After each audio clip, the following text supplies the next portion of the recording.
and gentlemen, my name is Emily Sophia, and I'm going to be walking you guys through Season 2, Episode 10, Naka-Choko of NBC's Hannibal. So spoiler alert before we dive into the increasingly mad thick of things, as I will be bearing all in this review. And for those of you who celebrate it, happy Free Comic Day. If you are watching this on Saturday, May 3rd, go get yourself a free comic at your local comic shop and it'll be great. I am wearing my Phoenix shirt today, Dark Phoenix, because of course we are talking about Hannibal, and that is where things tend to enter the shadowy depths. So without further ado, let's dive into it. I had a weird experience with this episode in more ways than one. In more ways than simply trying to take in all of the crazy metaphors that this show likes to weave in every episode. I tried to catch the episode live, but the Blazers playoff game fragmented the episode, so I caught the last 20 minutes of the episode before I actually saw the whole thing. And going back and rewatching the episode in its entirety, I felt that there was more context for the things that I saw, because where I originally picked up at is when Freddie Lounds kind of pops out of the shadows and starts trying to trail after Alana Bloom, make some casual conversation, call attention to her, well, problematic taste in men. In her supposition that Will Graham has come to the conclusion that if you cannot beat Hannibal, then you must join him. So let us dive into that further, and I'll try to discuss the episode I'll try and go chronologically, but I didn't even watch the episode chronologically, so we'll see what happens exactly. But for those of you who have seen my reviews before, you're used to those kind of shenanigans from me, and I could not possibly love you more for the patience that you exude in putting up with me. So, we kick off the episode, and yeah, this is what was also confusing, is that when I watched that last 20-minute segment thinking that they were just going to delay the episode, I'm such an innocent little child. I guess I haven't had a lot of shows that have conflicted with live sporting events, but, you know. You learn something new every day, it pisses you off a little bit, and then you get up and you get back on your feet and you try and figure out what is going on. So we start off with what exactly Will Graham, or at least in his mind's conception, the way that he took out the bear man. I am failing to remember his name. Randall, I believe it was.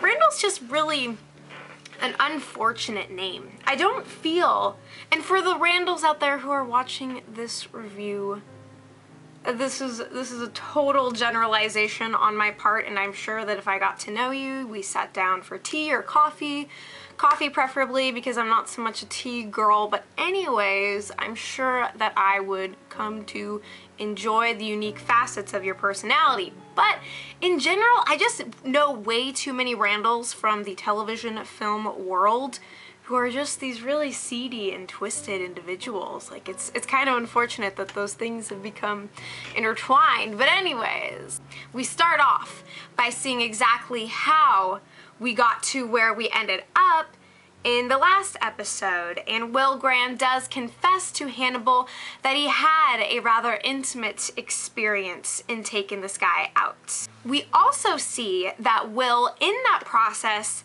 definitely fantasized about enacting his revenge on Hannibal via the figure of the Wendigo.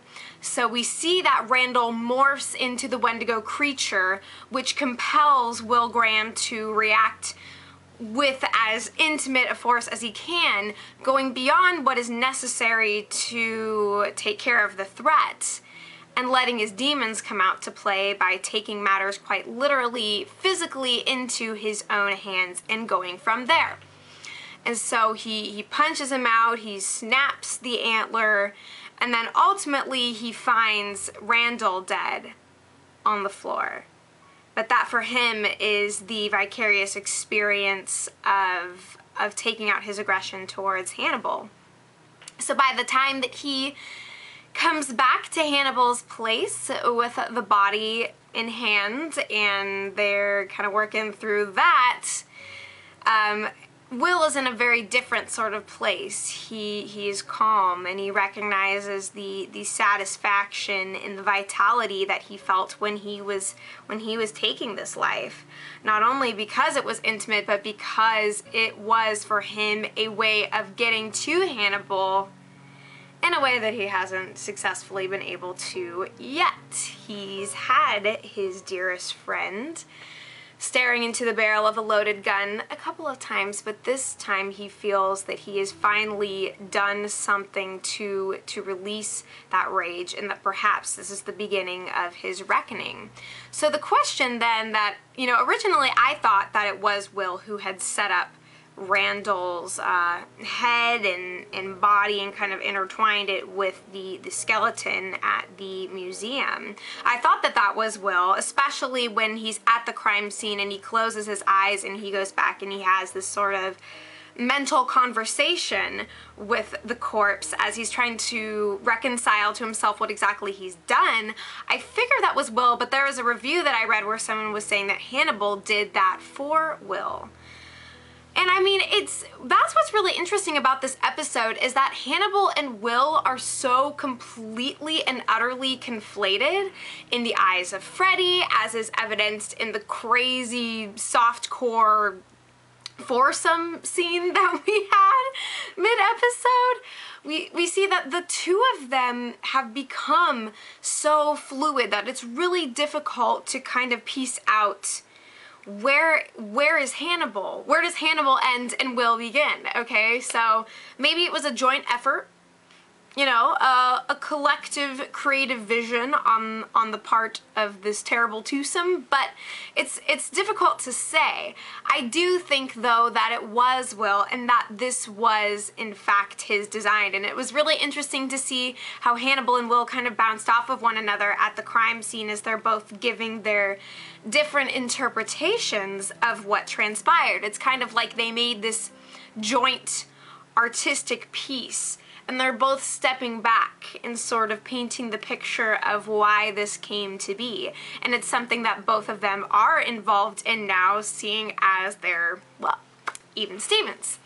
So we've got that whole situation going on. Jack is feeling more confused than ever before, and it seems that in Will's complete and utter fusion with Hannibal, he's offering Jack less and less. Now, the thing that's really perplexing me right now is the fact that, well, isn't Will technically still trying to get Hannibal caught? I mean, it makes you think, like, he's going on this sort of undercover mission of sorts. You know, you think about, like, going into Vice or something like that, and he is so undercover that it's hard to tell, is this cover or is this his new identity? How much does Jack sense? Does he really realize just how close these two are? And that's something that Alana is kind of trying to figure out as well, trying to define the relationship with Hannibal.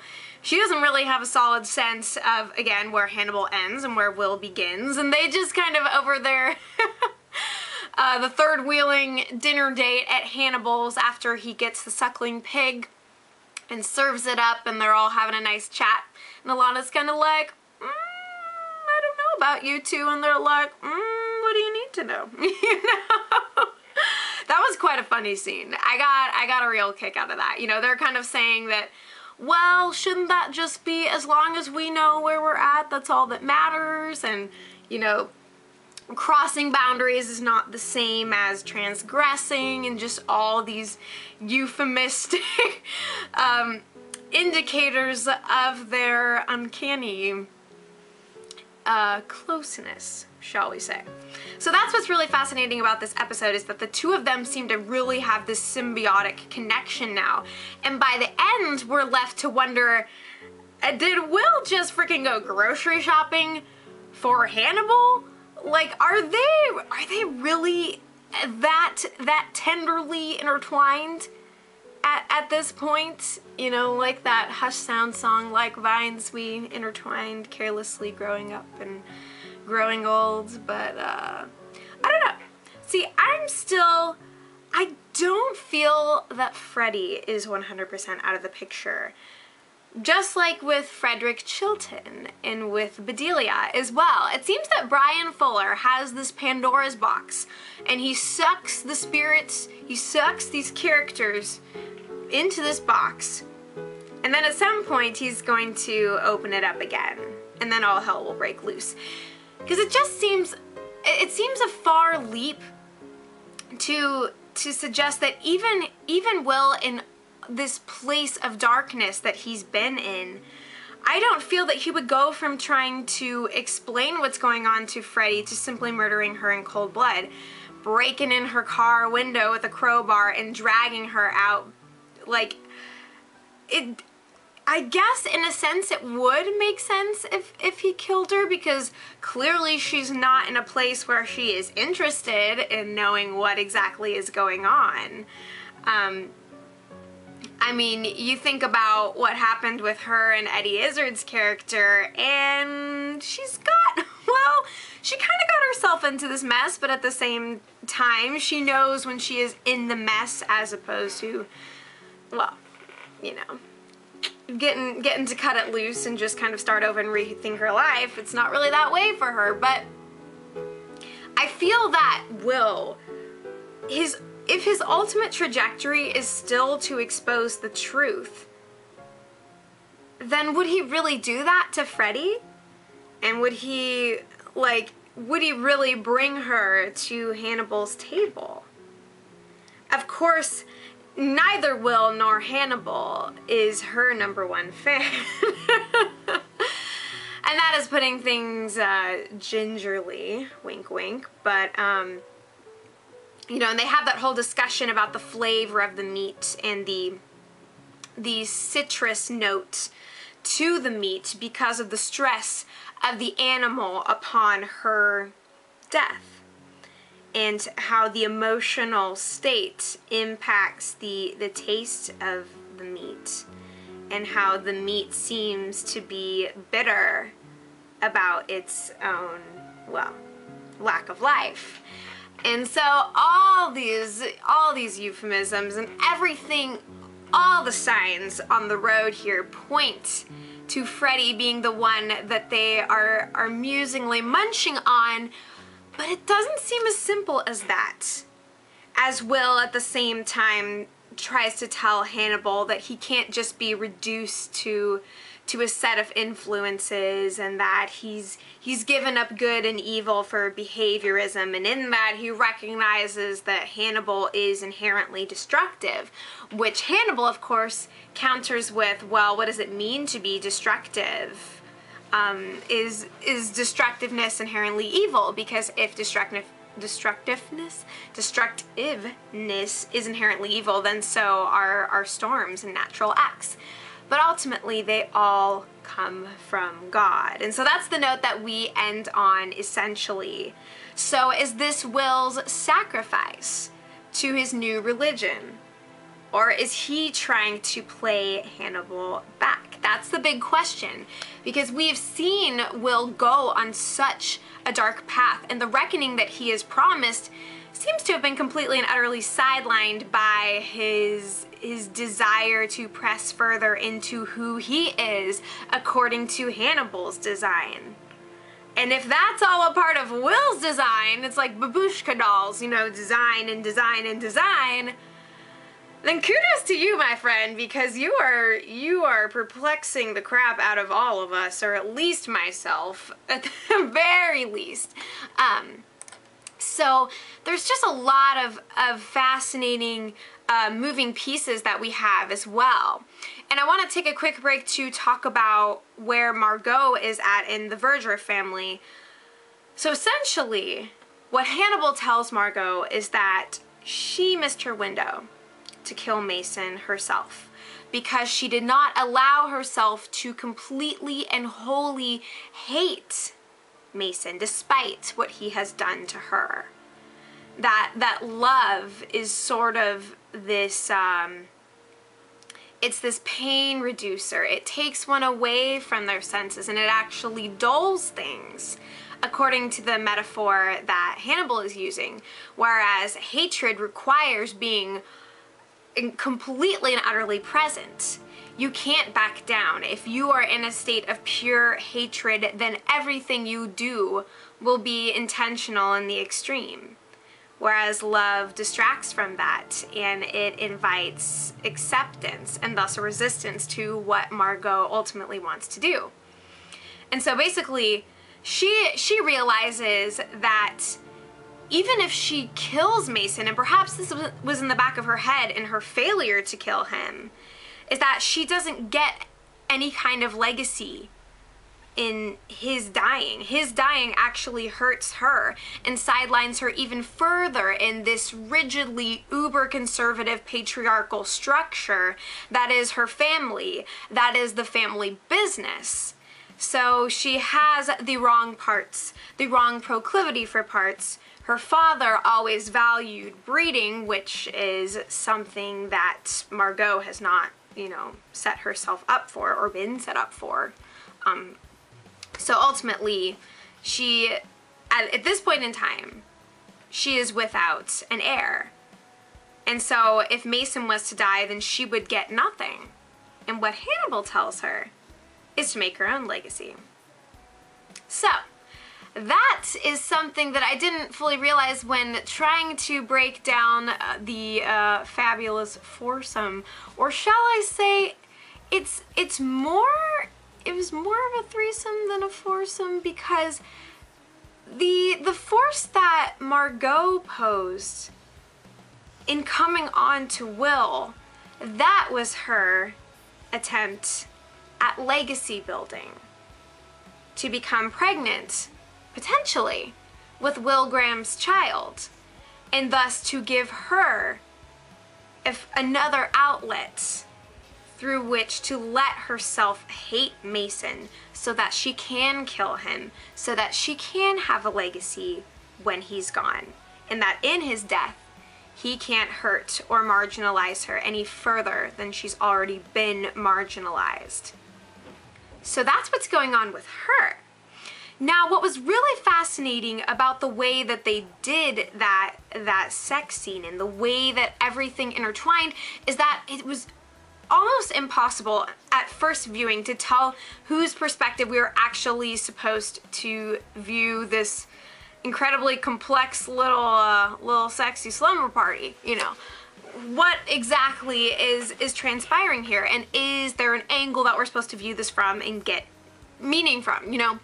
And the way that I understand how that whole situation transpired is that we're supposed to be looking at this from the perspective of Will and Alana. There's a lot of different ways that we can interpret this, and I'm not saying that mine is the only right way, because I don't think it is. And I think the whole purpose of the way that that scene was done was to confuse us, because God forbid that we should ever just be, you know, given something and just taking it as consumers. We're not just consumers when it comes to this show. That's the beautiful thing. We're invited to participate and to air our thoughts, no matter how crazy and convoluted they may be. So we start with Hannibal and Alana are in an intimate place, of course, and Hannibal is teaching Alana to play the theremin, I believe it is. So she's kind of, you know, composing music in the air, and he's showing her how physically she can attain that perfect pitch. And then this, of course, leads her to say, in the midst of her concern for what's going on with Hannibal and Will, that people are not just instruments that you can play and do with what you will. And of course, Hannibal tries to distract her from that by engaging her sexually as she's trying to reconcile these things in her mind. She's starting to realize just how similar Hannibal and Will are, and in that, how difficult they are to separate from one another. So suddenly her relationship with Hannibal, something that she has held dear and kept away from Will, suddenly these borders have been either crossed or transgressed. It's hard to tell. Because if you notice, there will be a scene where she is kissing Hannibal, and then she turns and then she's kissing Will. So that, to me, that turn, the way the scene was edited, seemed to suggest that we're supposed to see that switch, this ambiguity from Alana's perspective, and that this represents her ambiguity, and I can't even say this. It's so wild. But there's her confusion, and then we go to Will, of course. So initially we're all kind of confused as to why it is that Margot seems to be coming on to Will, until we realize that this is a part of her scheme to get back at Mason ultimately. That's the way that I see it. So the whole "you show me your scars, I'll show you mine" thing, that is an invitation for herself into this new world of coping with your batshit crazy brother, who is in no way a decent dude. Okay, so then we see that Will is moving between Margot and Alana. And then he sees the Wendigo pop up in probably the last kind of place where you would want to see such a beast, and he's by the fireplace, and then he sees the Wendigo is mounting Alana.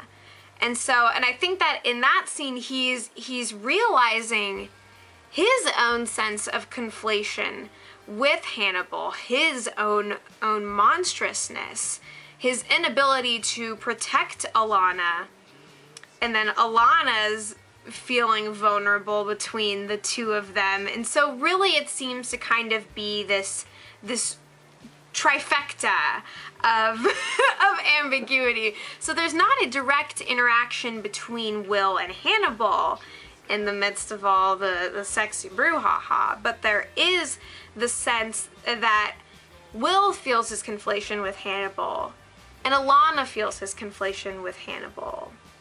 So does that make any sense? So I feel that that's kind of the perspective that we're meant to see that scene from, or not, or it's one that we can see the scene from, rather, because there isn't a direct interaction between Hannibal and Margot either. It's all these ties. It's this sort of butterfly effect, as it were. So that's kind of the way that I can see that whole situation. So feel free to let me know what you guys saw in that as well. And then I want to go back to talk briefly about the character of Mason and the way that he's portrayed by, is it Michael Pitt? Is that the name of the actor? Because so far he's done a truly stunning job, and they do a great job of playing up his insanity, not only through his hair, but the way that he speaks and interacts. And then of course the whole man eating pigs, and that man figure being in the form of Margot wearing her suit. And so he's standing behind Margot and holding her, saying, "We're all one another has," or "we're all each other has," as he is riling up the pigs to feast on this flesh, representing her. Holy balls. If I was in that situation, oh lordy, oh lordy. And Hannibal really seems to have all the disdain in the world for this guy as well. So, and we kind of, for those of us who have seen the Hannibal movie or read the books, we kind of have a sense of where that relationship is going to go, and that it's not going to be Margot who gets shafted or fed to the pigs.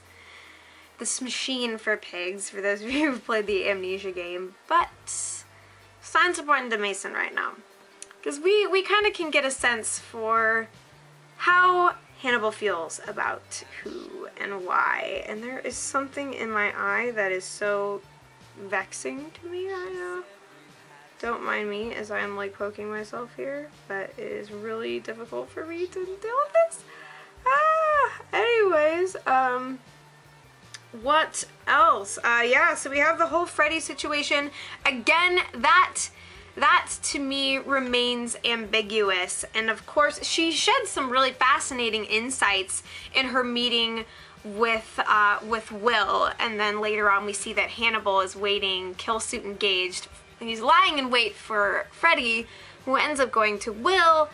And again, all these interactions make it really unclear as to what has actually happened with Freddie, although we are set up to believe that they're feasting on the unfortunate journalist, basically. But what she says about, you know, the killer that she's writing about is neither Hannibal nor Will, but it's essentially them fused together. And in that, she is consumed by the belief that Frederick Chilton could in no possible way be the Chesapeake Ripper, and that he retreated to psychiatry due to his embarrassment in the medical field, that he didn't have the skills to pay the bills the way that Hannibal does. Okay, so she brings, of course, a really fascinating element. She, like, we loathe her. I mean, I can't think of anybody who's like, you know, she's not a bad dude, but at the same time, she's really spot on. We're just kind of screaming at her to resist the urge to be the, you know, the horror movie victim, but she can't help herself. She knows that she belongs to the pariah of her field, or at least she senses that, and her colleagues have kind of put her in that box. But she's going to pursue whatever she wants to pursue. And the question is Will trying to trick Hannibal in this instance? Or is he still on this path of complete darkness? Again, it's behaviorism. That's kind of what Will breaks it down to, but what does that really mean for Will in this situation? And how are we going to get to the point that it's Jack attacking Hannibal and not Will? Or is that to say that Will is not going to be implicated in this? What is going to be the straw that breaks Crawford the camel's back? Okay, so thank you so much for watching this review. My camera is dying, so please leave your thoughts and fill in any other blanks that I left. I think that I at least touched on everything that I possibly could. And then anything else, that is up to you guys, and I'll respond to the comments. Thank you for being beautiful and brilliant. We've got 3 episodes left of this madness, so what does it mean? Are we gonna be alive by the end? That is still in question for me anyway, but you guys take care, and I will be back before you know it.